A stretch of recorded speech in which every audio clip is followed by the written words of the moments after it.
me.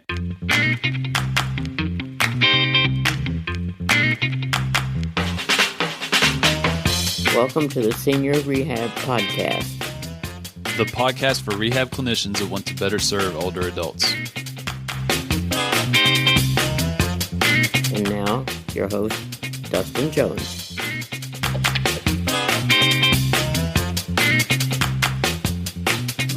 Hello, friends. Welcome to the Senior Rehab Podcast. I appreciate your time today. I'm excited for you to meet my bubby, the best man at my wedding, a good PT, school, study mate, running mate. We spent a lot of time together. Jeff Musgrave. He has worked in several different areas, but he spent most of his time as an outpatient orthopedic clinician. We have definitely kept in touch and been close friends since PT school. But he has recently found himself in the midst of a transition. So I wanted to have him on the podcast for you all to meet him and for him to talk about his story. You all may remember his name. He has been referenced in Steven Stockhausen's blog post several times about the MAPS, the Musgrave ankle pumps, which I know Cindy Kraft is a big fan of, which she's a previous Senior Rehab podcast guest as well. But without further ado, Jeff Musgrave, welcome to the Senior Rehab Podcast. Thank you for your time. Thank you, Dustin Jones. It's like a dream come true. Yeah. I never could have imagined it could be this great to be on a podcast. Try and give people a picture of where we are right now.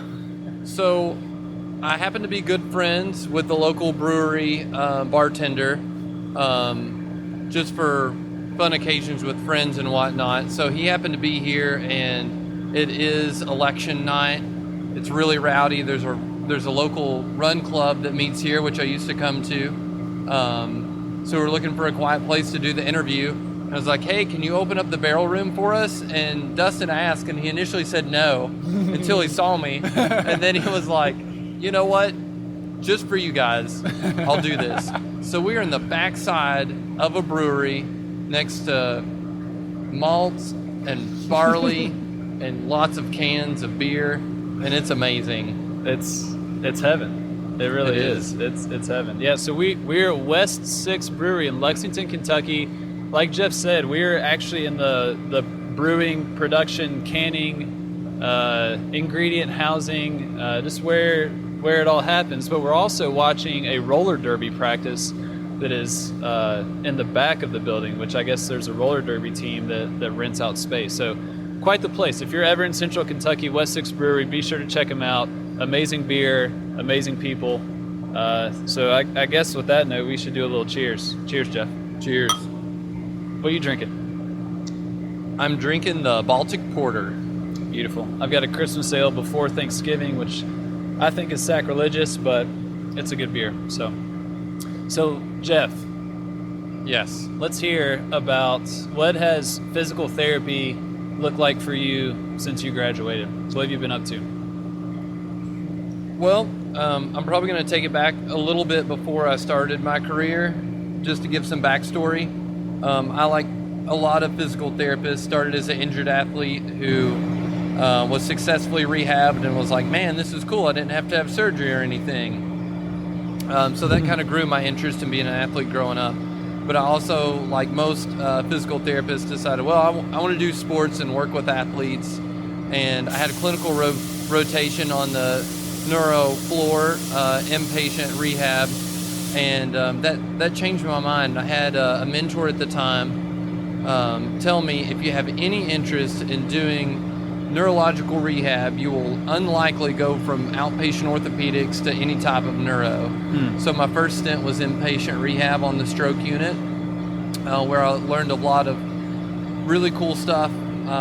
Had lots of great experiences with really cool people, and it definitely shook things up and got me outside of my comfort zone, because all of my clinical rotations were devoted to outpatient orthopedics and learning manual therapy, and then I jumped into a totally different ocean with neurological rehab.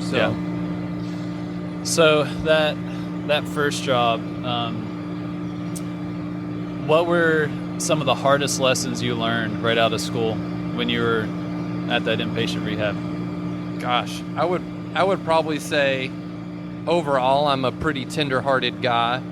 So recognizing, as one of our physical therapy professors very classically said over and over again, you can only do so much. Yeah. So I would say the hardest thing was recognizing that there are limitations to what we can do. I think when you first get out of school, you want to heal everybody. You want to come in and just get everybody better. And that unfortunately wasn't the case, where we weren't always discharging people to home and they had to go to rehab floors of skilled nursing facilities, and family members had lots of questions about why they're not doing as well as someone else who had the exact same type of stroke or brain injury. And I would say the hardest part on me was just emotionally, like, figuring out, am I doing everything I should be? Am I doing everything that I could be, or as well as my coworkers in that setting? Yeah. That is tough. I can't imagine that in the inpatient rehab setting when you're working with, people with strokes and whatnot. I mean, I know for me, when I did outpatient ortho right out of school, I mean, I struggled with that as well. But it was with a lot of things that were likely going to get better. But for you, it's a lot of things, may not get better. And that if you carry that weight, that burden, man, that can drag you down. So did you feel like you were able to kind of let go of that once you left the doors of the hospital, or did that kind of impact other areas of life too? Oh, I definitely took some of that with me, and I think it took some time to mature as a physical therapist to realize my limitations and realize that in each scenario we just have to do the best we can with what we have, and just kind of go from there. Yeah, I would agree. So after inpatient rehab, was that an outpatient job that you took? Yes. After that was outpatient orthopedics, very general. We covered a lot of territory as far as full body. It may be ankle, maybe shoulder, maybe spine, maybe post-op. I mean, just a nice general mix. Yeah. So how did your experience in that inpatient rehab serve you when you went back to outpatient? What kind of key concepts or principles made you a pretty awesome outpatient ortho PT, which I'm going to say you are an awesome outpatient ortho PT. Yeah, I mean, you might be stretching it a little bit there. Whatever, dude. But I think it gave me a better perspective of the entire patient, what they were going to need when they went home, and what the real life struggles were. More so than if I just gone straight into outpatient orthopedics. I think it would have all been, how are their manual muscle testing scores? Mm-hmm. What's the goniometry look like? Yeah. Just that, but really getting an idea of how you doing getting in or out of your home, or what kind of support do you have to do your exercise if it was something a little more creative, I guess. Yeah. Yeah. What were the frustrations or struggles in that setting for you? Probably the biggest frustration was productivity. I think I was being held to a very high standard as far as how many patients, how many units, and that was really frustrating to me. I felt like I was just hopping from patient to patient, dictating out exercise programs for patients, sight unseen based on what a tech told me, and then jumping from manual treatment to manual treatment. So it was constant interruption and very little quality time with my patients was probably my biggest frustration. Yeah. How many patients would you see an hour, roughly? I guess that really depended on time of day. I mean, in an hour, I think there were times where when I would get backed up, I would have at least 5 patients in that hour. There would be some overlap where there'd be 4 or 5 patients where I was just grabbing a measurement or doing a manual treatment real quick or making sure they hadn't died while they were there. It was rough. It was rough. I can only imagine. I'll drink to that. Do you have any good stories of just kind of that it hitting the fan moment where you're just like, oh my gosh, this isn't therapy. I can't handle this anymore? Yeah, so that probably happened at about 6 months in, and I was going home each day and I was looking in the mirror and I was just like, you're not a good therapist. You are not taking care of your patients. You don't even know what's going on most of the time they're there. This has got to stop. But I'd actually put in a resume somewhere else before I'd gotten my first job back into outpatient orthopedics, and I got a call and said, hey, I don't know if you're still looking for something, but we have an opening. Wow. And that led to my most recent position, where I had a lot more flexibility on frequency. I didn't have the pressure for billing and productivity, and it's been a wonderful place for me to grow my clinical skills with a lot less pressure. I felt like I went from the pressure cooker to at least an open pot that was boiling, which was nice. I didn't even notice there was so much less heat. So if you could talk to that Jeff Musgrave in the mirror that was saying, you're a terrible therapist, you are horrible, you have no idea what's going on, knowing what you know now, what would you say to that Jeff Musgrave? That's a good question. We'll take a drink on that one. Sure. This is really good beer. I may try yours next. Quite excellent. You should. We'll switch it up. Okay. But probably just to focus on the patient and what's best for them, and if I got in hot water over not billing enough or them not being there long enough, making sure that the time that they were there was truly quality, and that the right professional was the one taking them through their exercises, correcting their exercises, tracking progress, and making adjustments. Yeah. I think just being focused on the right things regardless of pressure. I mean, in the end, it's my responsibility, and if I fold, that's on me. Yeah. Wise words. I hope there's some young therapists that are in school or fresh out of school that'll take those words to heart. So now we're in your that current position, that outpatient orthopedic place that called you while you were kind of in despair. What was great about that job? Like, what was it about that job that was so different than your previous position? I think I was given a lot of room as a professional. It was expected that I was going to have a healthy relationship with the physicians I worked with, and really educating them on what I could do, what I was good at, and if I didn't have the skill set to really provide the care they provided, send them somewhere else. I'd never heard such a thing in my life as send them to someone who's better at what they need than you are. So I think that was probably the big thing. My gosh.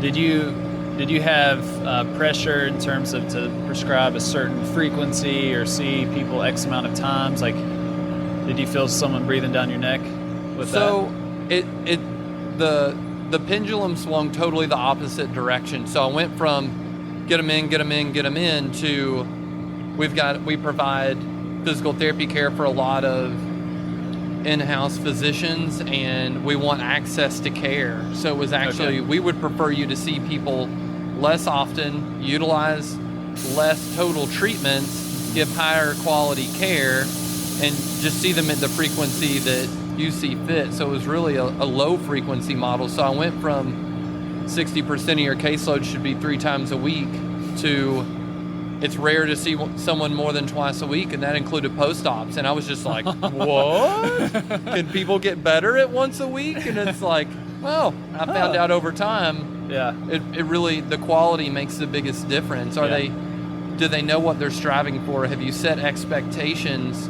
So it's like when they come back, they've got to answer to your goniometer. Or if you've really been working on this, I expect you to be able to do X, Y, and Z. But some of that takes time as a clinician to know what reasonable expectations are. Yeah. So some of that was increasing my N or subject number. Okay, yeah. And I want to apologize to the listeners. There's an exhaust valve right behind us because we're sitting right by the canning operation. So that loud psst noise, we can't do much about that. So sorry. So that position, that I remember when you told me just kind of the typical frequency of the patients. For me, that was just mind blowing, especially in the outpatient job where I was. How did that influence you as a therapist and how you treat? Like, what changed when you were only seeing people maybe one time a week? Well, there were probably a couple factors. One is I was in the midst of starting the process of building my McKinsey credentialing. So it is at the root very self-treatment based, self-mobilization, self-treatment. heavy on education, and the timing could not have been better. So I think educating the patient well, really knowing like, hey, if you continue to do the same thing, you're going to get the same result.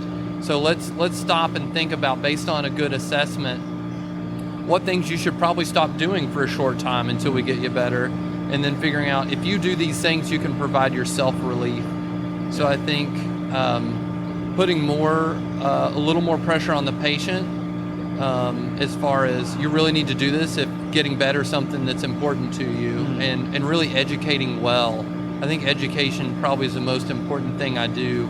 If nothing else, if your treatment's not amazingly effective, but if they stop doing what's hurting them, well, then their body can start to heal. And I at least try to say, hey, if you're not blown away by the response on the first day, at least know I've taught you some things to help prevent yourself from getting worse. Yeah. Or to allow your body to heal, which is all we can do in the end. I always say I'm not a magician. Yeah, I would beg to differ. Did you still prescribe MAPS, Musgrave ankle pumps, for everybody? That was more of the very popular canned answer that no one seemed to recognize as far as faculty that I said every time. So, if they're a post-op, they definitely got some MAPS. But, I don't give my lumbar radiculopathies MAPS or anything crazy, but they still make their rounds. You're doing them a disservice, Jeff. I know. Hold on a second. I want you to look to your right. So as we're interviewing, the canners are playing ping pong while they're canning beer as we speak. That's amazing. Is amazing. Pure joy. Pure joy. So, one time a week, that's not normal. From your perspective, do you think we're moving to that in the outpatient ortho realm in terms of, is that a trend? Do you feel like in that setting, or do you think you all were just in a unique position, having those physicians right across the hall, valuing, being able to get people in quickly? What's your take on that? I would say a general trend that I've seen in the last 3.5, 4 years is, although we've got greater access to care, the affordability of using your care has not improved and has actually worsened. So I would say as a general trend, unless things change, likely there's going to be more pressure to utilize less and not exhaust patients' benefits, or that bill's going to catch up eventually. And do you want to be able to see someone longer throughout the continuum of care and get them all the way better, which time is a factor that you can only expedite so much. You've got to have time for someone to heal, and I think good quality care less frequently, you can get someone just as well. I think in special cases where you need a lot of education, or someone that's just got super hypomobile joints and they're going to need a lot of hands-on care, I mean, there are definitely exceptions to that. Yeah. But I think in general, I think we're going to see a trend that way long term. Yeah. So let's say, we got our new grad PT here, or the student. What advice would you give them to make them more effective in that setting, or in that sense, to where they have a lot of one-time-a-week patients? Like, what things do you really hit on? I know you mentioned education, building rapport, all those things, but like some of the particulars that you would give as advice to that new grad PT to make sure they are effective if they're only seeing someone, say, once a week.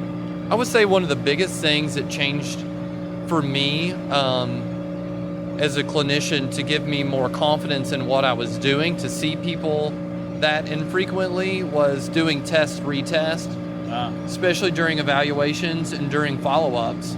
So, and some people call it the comparable sign, an asterisk sign, the thing that provokes their symptoms the most, essentially. If you can identify that in a functional movement for a patient, that they're like, really the reason I am here is ... Whether it's when I reach back into the car, my shoulder, gives me this sharp pain, or, tucking my shirt in, or if you can make change on that thing day one and they recognize they've been heard, and you can make some change in a functional movement that matters to them. Because unless a movement change is dramatic, or the strength change is dramatic, which is possible in certain situations, they're not going to get too excited about 5 degrees change on a goniometer. Yeah.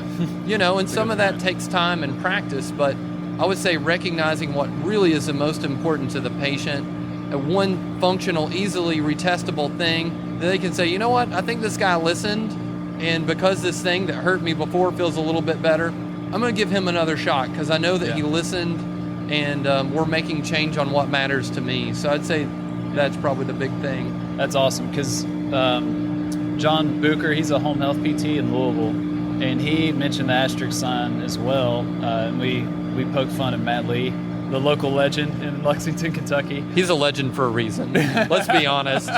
He's the man. I'll have to make sure he listens to this one. But that's such a valuable piece of advice, and it just makes me think back to my first outpatient ortho experience, where my goal was not to get buy-in.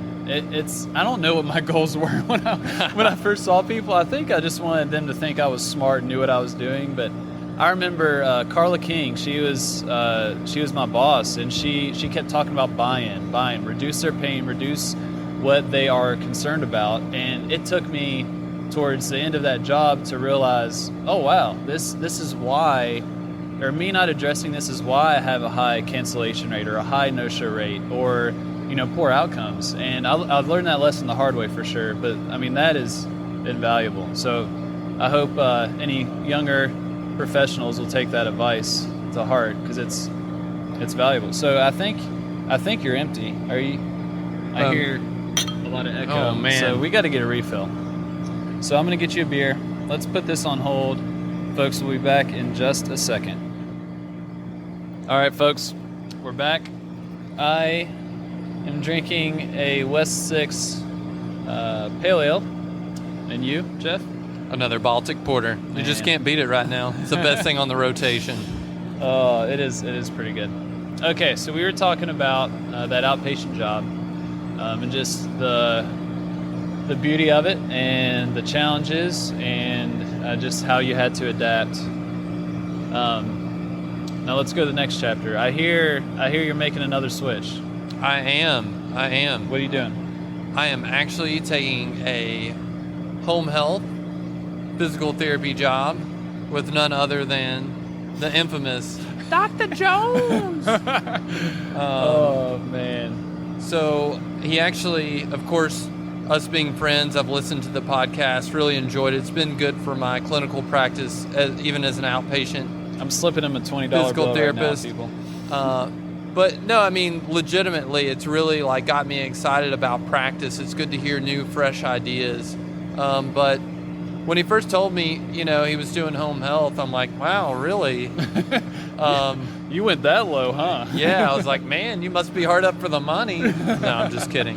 I know him better than that. He would never do that. But the reality was I could never picture myself in that setting or doing that type of work. But the more he talked about the benefits of being one-on-one with your patients, really being able to serve and take care of your patients in a way you really can't in any other setting. I mean, there are so many times that either inpatient rehab, ordering equipment for patients and wondering like, man, I hope this works out. I hope somebody on the other end is going to make this work if I didn't order the right thing. Yeah. But I mean, you're really, with the podcast and just open conversations we've had the past few years has really made me think twice about the opportunity that there are for patients in that setting. Yeah. Home health for me. I'm ready for a new chapter. I need new challenges. I never thought I would be at a point where I would be bored with outpatient orthopedics, but I'm there now. Yeah.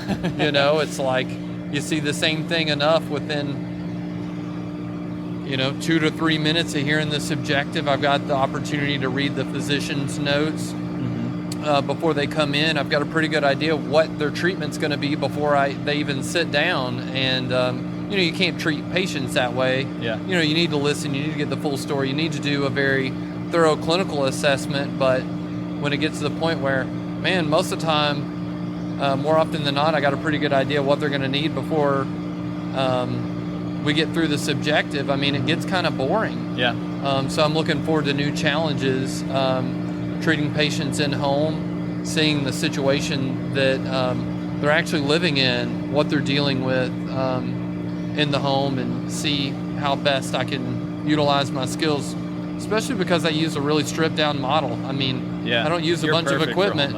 Yeah. So it's like, I got to figure out a self-mobilization or a self-treatment you can do at home anyway. Now I can actually help you set that up in the home. So it's like, the biggest part of what I do has become less and less manual therapy, although I love it. I just use it when I feel like, I think this is the only way, or this is the best way.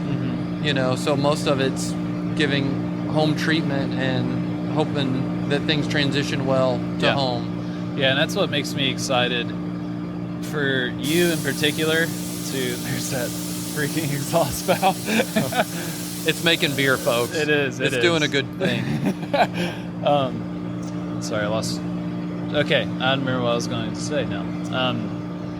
That's what made me excited about you coming to home health, because I think I've said it several times on this podcast, but I feel the outpatient ortho therapist that comes into home health is going to be a freaking all-star in the sense of how they view patients, how they view movement, how they have the tools in their toolbox to reduce pain, and to really break things down to improve someone's ability to interact with the world around them. So it's very encouraging when I hear people just like you that are making that switch. But I want to kind of go back to you made the money reference, and I'm not poking fun at you at all. I'm just saying that that's a real commonality amongst our profession. I know since I've been back here, I've talked to a few people, just catching up with them, say, oh, hey, how's it going? What are you up to now? What setting are you in? And, I'll say I'm home health. And it is shocking, almost, it may be the third or fourth, sentence out of their mouth is, and there's good money in that, and that's the reputation. Why is that? Why do home health therapists have the reputation of, we just want to make a lot of money and we're not skilled clinicians and we're lazy? That's kind of what I've picked up on. But why do you feel like that's the case? I don't know. I think maybe, like with most things, bad news travels faster than good news.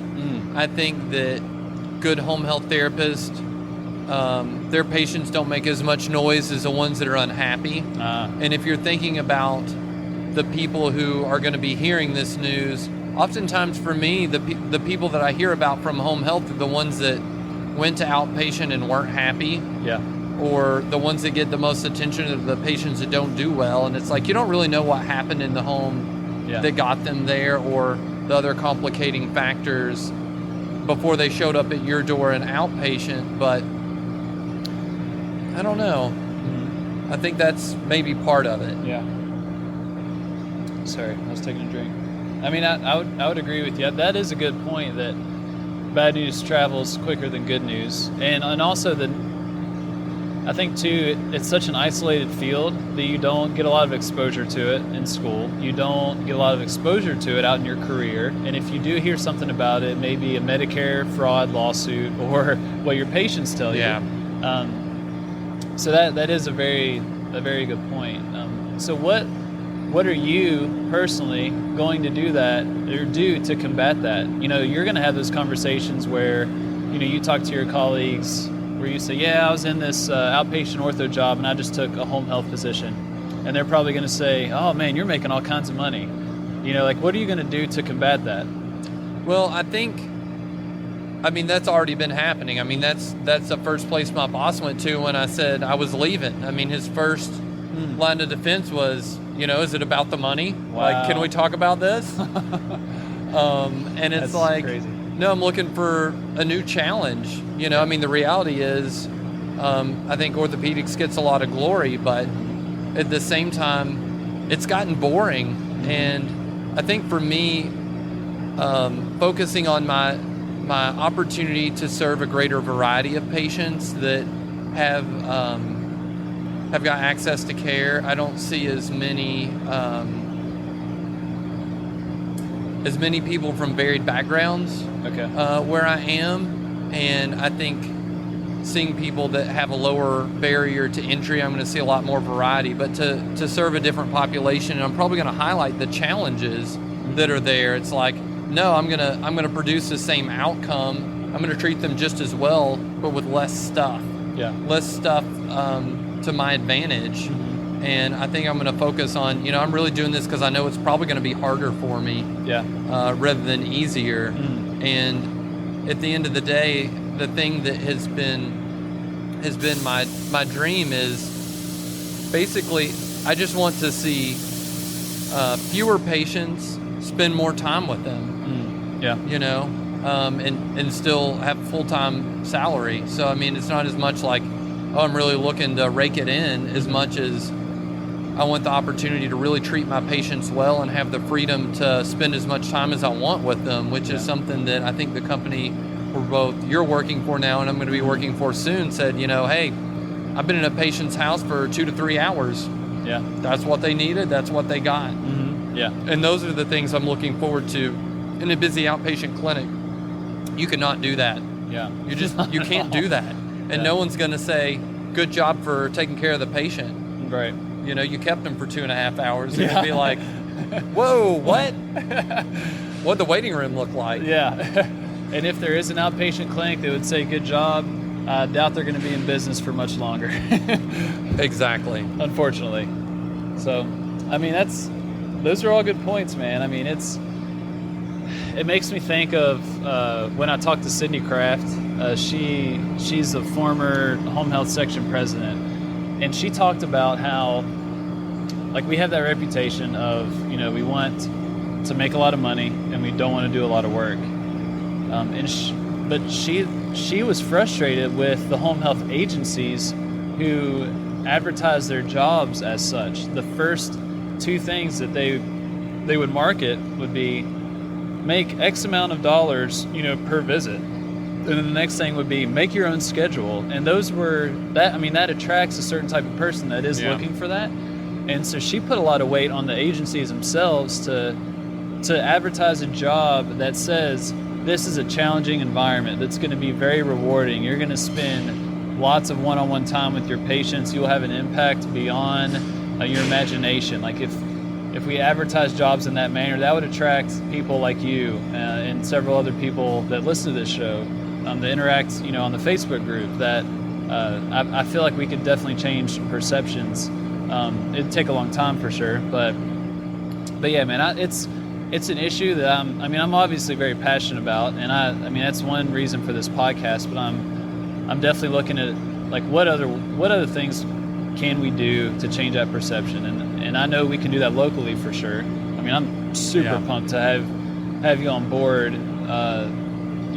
Where I'm working, because I mean honestly the bar is pretty low to be a good home health therapist. I don't know, that may be a controversial statement, but I mean there's so many therapists that just check in, check out. They just run people through generic exercises and maybe walk them and then get their signature and bill Medicare or Medicaid and then go along with their day, not providing high quality of care. But if you come in with your mindset and actually just giving a crap about someone, then I mean the word's gonna get out, especially in our local community. Well, something that really struck me in the past years, I had someone suggest like, hey, we got to get these people out of home health and get them into outpatient. And I look at my treatment and what I do with, for example, a post-op hip or a post-op knee, and it's like I can do all this stuff at home, and actually the patient's doing everything at home other than maybe 1 or 2 manual treatments. And it's like,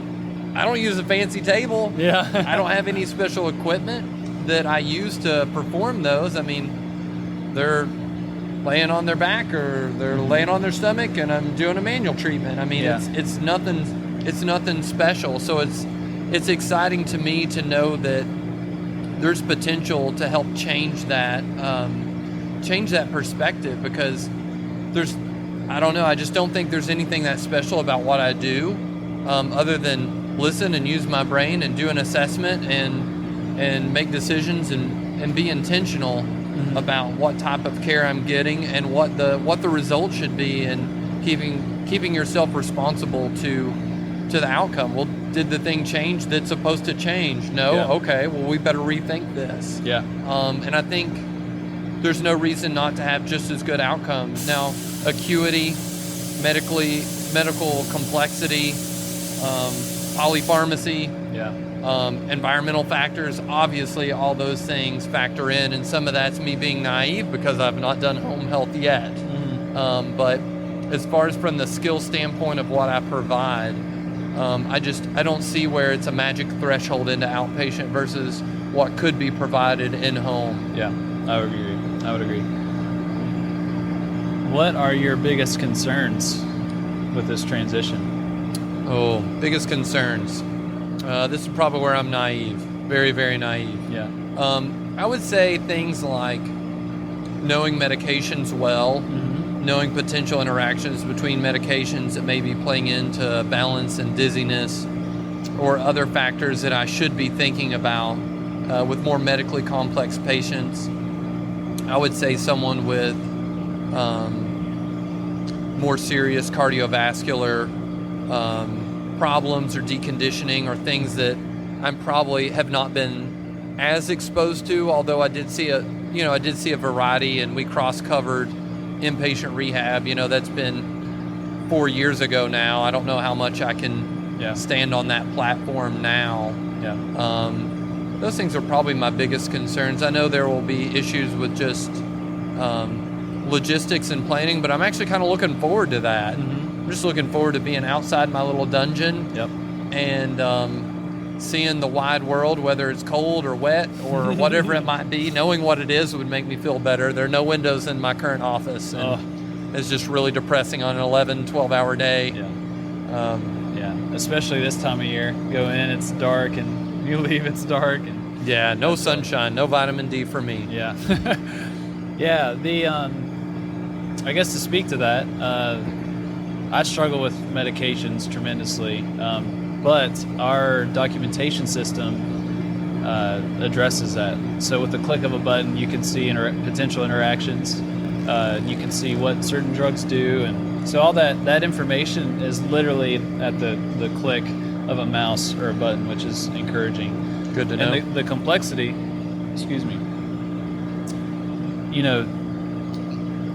your previous position, will prepare you very well for home health in terms of the acuity of patients. Even though, patients are getting discharged sooner and sooner, and you're experiencing that in inpatient rehab, but you'll do fine. And I think lastly, the shaking things up throughout the day, for me, that's been absolutely huge. Because, you mentioned the monotony of outpatient ortho, and I think, I've felt that in the outpatient ortho clinic. I felt that in the SNF that I worked. Even it was only a 13-week stint, but I still felt that kind of going in 9 a.m., leaving at 5 or 6, same building, same room, same computer, same patients. And after a while, that does get very monotonous. But in home health, you'll have a lot of monotony or similarities with patients, I would say. Their social situations will be different, their homes will be different, all those things will vary dramatically. But the variability that you have in being able to drive and just see your area and get to know your city really well, and all the different neighborhoods and the pockets and all the good and the bad and the ugly that comes with that, no day is the same. I can truly say that. That's good to hear. Yeah, some people hate it. I tend to love it. I'm excited, man. So let's brainstorm right now. On the mic. Have you thought much about how are we going to have a big impact in Lexington, Kentucky as home health PTs? Oh, I think that's the easiest question of all. Yeah. So my grand scheme is to have ridiculously awesome outcomes. Okay. Ridiculously awesome outcomes. I think something no one can argue with is a good outcome. The patient's happy, they're moving well, their function's good, your reputation grows, and I think that will further the company that we're with, but it'll also help further our setting. to a great degree. Yeah. And I'll be sure to publish that Yes. on the website and the podcast, and to share that information, to share those victories. That's one thing I want to do a better job at. Just share the home health victories, because you see a lot of the other, I'd say mainly outpatient ortho. They get a lot of press in social media and by our professional organizations. But I want us in the home setting to have a bigger voice, because I don't feel like we are valued as much as we could be. So if I dare make this analogy, do it. You're good at analogies. My brother is a natural musician. I'm not. I'm terrible, but that's beside the point. He explained to me, as far as like picking up an instrument between a guitar and a bass. It's a lot harder to start a guitar, to get started into it, but it's a lot easier to master. But I see home health kind of like one of those things, like, yeah, you can make it on a bass guitar, but it is a lot harder to master. Okay. And I think the challenge of that, the barrier to entry is maybe a little bit, is seen to be a little bit less, but to really do it well, you need a variety of skills. And I think at this point, had I tried to do this as my first job out of PT school, I think maybe I wouldn't do so well, because I think there will be so much variety and so many challenges to have a variety of experiences and seeing patients at a variety of acuity levels and medical complexity. I think is going to be helpful, but I think it's going to be hard. Yeah, it won't be easy, but your past will serve you well. Because, I mean, the way I think about it, you're in home health, you're seeing people at the end of the healthcare system. I mean, for some people, that is kind of the, I shouldn't say the end. I don't want to say that term. What am I looking for? I mean, they've been through every rung of the ladder, every step of the healthcare system. They've been in the hospitals. A lot of them have been in inpatient rehab facilities. A lot of them have done outpatient, ortho, and now they're in home health. So they've experienced healthcare in so many different settings, and you have too. And so you have that understanding of what they've been through, what they've probably seen in terms of physical therapy. And you'll have an understanding of that patient. But if you went straight out of school into home health, I mean, I'm sure you probably had really good rotations that gave you an idea of that medical system. But I don't know, for me, I didn't get an idea of the bigger healthcare system until like a few years out, just working in different settings. I mean, this has been echoed a ton on this podcast, but I mean, the value of even like acute care experience right out of school is just, I mean, amazing, just to get that perspective. So, all right, well, let's start to wrap up. I'm just going to ask you some quick rapid fire questions. Your answers do not have to be quick, because we still have a little bit of beer left. We do. And I'm starting to ramble more and more. I love it. And the election results will probably be coming in pretty soon. Our wives are probably waiting on us as well. Yeah. Even better reason to finish this beer before we see what happens.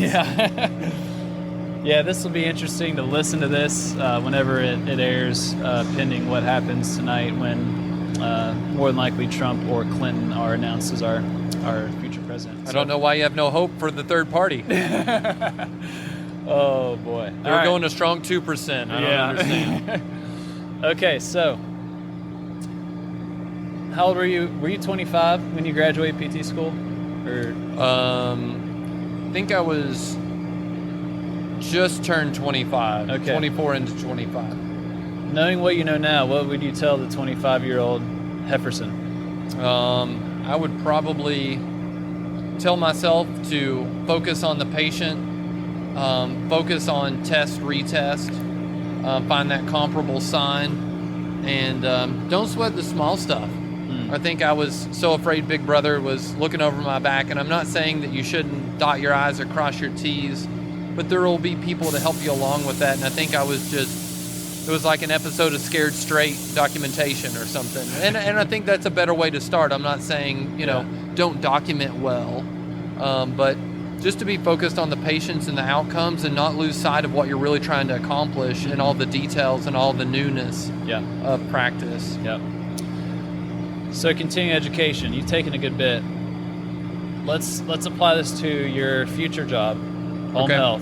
what do you think will be the most helpful Con Ed that you've already taken that you'll apply in the home health setting? Oh, well, I'm admittedly biased, but I think my McKenzie treatment is gonna reign supreme as my skills. I think opportunities to use other manual therapy skills from some of the Maitland courses. I mean, I'm not going to have a treatment table in everyone's room to lay them prone and do joint mobs. So No, you will not. course isn't going to be helpful. But thinking through the process of what's producing or alleviating their symptoms and helping them find positions, however they may need to be modified, to get them in positions of relief and teach them that they can have some internal locus of control over their symptoms. I think McKenzie treatment is really going to be helpful there from a self-treatment standpoint, or to at least problem solve. Like, well, best case scenario may be, maybe I could do this really cool manual therapy treatment, but if I break down the mechanics and think about what physiological movement will put them in that position to get them relief, I think it's going to be very helpful. That's my hope of hopes. Is to crash into the home health setting and do McKenzie therapy all over the place. All over the place. I think it'll prove true, especially with the McKenzie emphasis on self-treatment. I mean, that's huge. I mean, that's half the battle in home health. Let's stick to kind of the pieces of technology or apps or pieces of therapy equipment that you use in the outpatient setting. Which one do you think will serve you best in the home health setting? Oh, well, this is a total cop-out, but I'm still going to say my brain. Not that it's that great. That's good. Not that it's that great. It could use a lot of sharpening. There's a lot I don't know. There's a lot I should and could learn and should review. But I'm going to say that the best asset I have is my brain and how I use it clinically to help patients. I mean, I don't use that much equipment. At most, it's a little bit of TheraBand, but I really don't even like getting TheraBand out. So I'd rather it's more intellectually stimulating for me to use their bodies and come up with something creative. And I think for the patient, it decreases, access to people who don't like to use equipment or, exercise is foreign. So, I mean, using equipment or TheraBand, I mean, it's amazing. The spiel that I go through to tell someone to put a piece of TheraBand in their door in such a way that they don't hit themselves in the face. It's like, be on the closing side of the door and put the knot through the door. And now I have added to my story. And just so that you're listening, I've told people to do this and they've come back with bruises on their face because they still didn't do it right. Not to down our patients by any means, but, accessibility to patients to complete their exercise programs, I think is very important to keep it simple as much as possible. And I think there's always, in most scenarios, there's a pretty simple option that will be quite helpful if we challenge ourselves. And I'd say the unfortunate thing is that most patients that I've seen that have had therapy before, and I'll go through their stack of papers and see their home health program, and it's 3-4 pages long, 3 to 4 exercises each page, TheraBand, maybe an ankle weight or two, and there's no. I've probably met 2 patients in 3 years that actually do that stuff, and I know that's poor logical thinking on my part, but it still amazes me that that's the norm, that we get these complex home exercise programs and we can achieve the same results with maybe 3 to 4 exercises, maybe using resistance and just using gravity and their body weight. I'm a big fan of resistance training. Absolutely. But I do realize that for most of the patients I work with, they're not going to use resistance when I leave. And I'm okay with that. I will definitely accommodate to that in the home exercise program. It's got to be sustainable. I mean, you got to think long term here. And I think in the home setting, you have a better perspective of what is sustainable versus when you're an outpatient, the person that's in front of you, that's not the whole picture. You go into the home and you see that, their daughter and granddaughter is living with them, and, their weeds are growing up all over their house because they're not able to mow their lawn anymore. and they're behind on their mortgage, just all the complexities that I guess distract them from their exercise become more apparent in the home health setting. I think something that probably just helps with more clinical experience, and I've seen a big change in the length of my home programs. Is not just because I don't like putting them together and it takes time. Yeah. As much as just to aim well. Yeah. What's the most important thing? Mm-hmm. What's the biggest, to steal a chemistry term, what's a rate limiting factor on their improvement? Yeah. What thing is really the most important that it's like, if we can just get them to, if you can make this one thing better, it'll be a lot easier for me to help you, even if I use more exercises when I go in. Yeah. It's like, what's your homework? I'm responsible for the outcome, but you're going to be responsible between sessions for working on whatever is most important for us, ultimately together creating a good outcome. So I hope that that will all be helpful long term, but even just with more clinical experience, I think I've seen my exercise program shrink. Yeah. It's, you get out of school and you're like, all these things would be good for this patient. Yeah. But it's figuring out when. Right. When is it time to do X, Y, or Z? And I think as you see more patients, it becomes more clear. Really, if we can get one or two things nailed down, and it's different for every patient, even with the same diagnosis. It's like some people, it's like, no, really, you sit with terrible posture, and this is a lot more important than you think. Yeah. You're looking for some fancy passive treatment or manipulation or joint mobilization or something you've Googled, but really, if you don't fix your posture, I'm not going to be able to help you. And I think educating patients about natural history of problems like that, and especially since I've treated so much spine, is it's like, hey, you might have got a microdiscectomy done, or but if you don't fix your posture, you may be having another one. I've seen it happen, and it's like they came in and they slouched in their seat when they came in. I told them to correct it. They never did it. Not that that's the only factor, but that force throughout the day and the forces on our patient's body and the positions they're in throughout the day are very important. And I think having some awareness of how much power those postures yield is very important. Yeah. And I do think, that as you've trimmed down your exercise programs and been more targeted, I can confidently say that there is a place for Musgrave ankle pups in every home exercise I'm program. glad, because I almost just called my boss. If it wasn't going to be helpful, I was going to say, you know what, I don't know what I'm doing. I better stick with outpatient. Oh, man. All right, so last question. Okay. Let's say we're at CSM, combined sections meeting. You are in a big auditorium, and you have every geriatric rehab clinician in the room. What would you want them to know? Oh, goodness. No pressure. I would say the first thing, the most important thing is to understand your patients, what's going on with their lives, and how best you can be helpful to them. Although we're not skilled in other types of therapy as far as like psychological or emotional.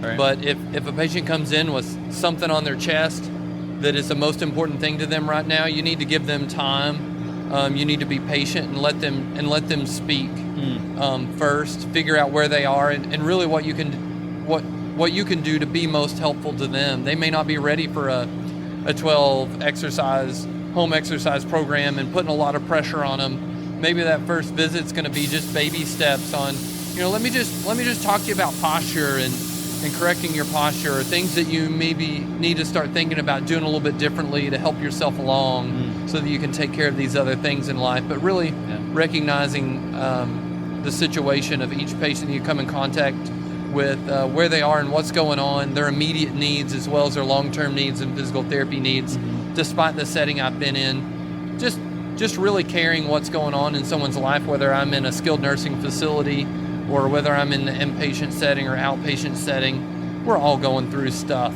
And I think giving patients a space to voice what's going on is the most important thing. And if you get too focused on your skills or trying to teach them what you know, you're going to miss the boat entirely. Yeah. Preach it.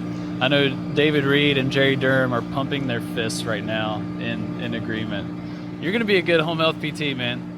I hope so. If not, I'm going to blame it on you. Okay. You know everything. Yeah. Yeah, anyone listening to this podcast knows that is not the truth. So, yeah, man, I'm excited. Well, you start in a few weeks. This episode will air well after that. But we're definitely going to check in. At 3-6 months out, whatever. Yeah, we'll see if I still have a license. Yeah. This could be exciting. Yeah, so we'll kind of make this a little series and just focus on, what surprises have you had, what difficulties, what victories, what mistakes you've made that you've learned from. Just kind of go through this journey because, I know this is a big transition for you and your wife, and there's lots of other therapists that are in the same boat. A lot of discontent, outpatient ortho, PTs or PTAs that love sports growing up, that they're just kind of, they're through with the 4-5 patients an hour, or just, only spending 10-15 minutes with a patient before they hand them off to someone else. And so that's kind of, I'm seeing that more and more and more, and you just sharing your story and being open with your concerns, with what you're excited about, I mean, it's going to benefit so many people. So, yeah, man, I really appreciate it. Thanks for having me. Yeah. I'm excited to share with you, and we'll see how all this goes. I'm excited. I think I've got more I can do and more I can give in this setting than what I've been able to. So we'll see if that rings true. Awesome. So, folks listening, I will put a link to Jeff's Twitter profile in the show notes. He doesn't get on very often at all. But I'll be sure to tag him and generate some conversation. He's on Facebook as well. I'll try and get him in the Senior Rehab Project Facebook group to interact, and he can share his victories and the losses along the way, because we can learn from our mistakes as well. So, Jeff, once again, thank you for having a beer with me at West 6 Brewery. Thank you to West 6 Brewery for having us in the back production area to witness how this beer is produced and get to watch the Kentucky Derby or Kentucky Roller Derby team practice. It's been amazing. Hit me.